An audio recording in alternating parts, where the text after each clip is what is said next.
Lokrajya news 24 नवा शोध नवी बातमी।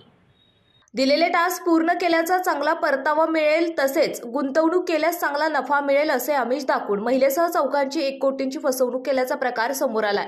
या प्रकरणी बुधवारी 6 तारखेला वेगवेगळ्या पोलीस ठाण्यात गुन्हा दाखल करण्यात आला।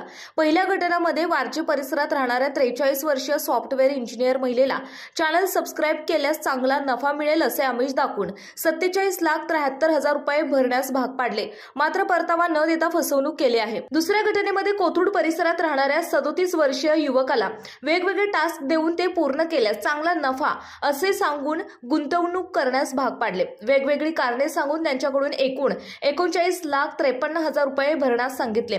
तिसऱ्या घटनेत वानवडी परिसरात राहणाऱ्या 23 वर्षीय तरुणाला हॉटेल रेटिंगचा टास्क देऊन 9,47,000 रुपये भरण्यास भाग पाडून फसवणूक केली आहे। चौथ्या घटनेमध्ये वडगाव शेरी परिसरात राहणाऱ्या 35 वर्षीय युवकाला पार्ट टाइम जॉबचे आमिष दाखवून 6,74,000 रुपये भरण्यास फसवणूक केली आहे।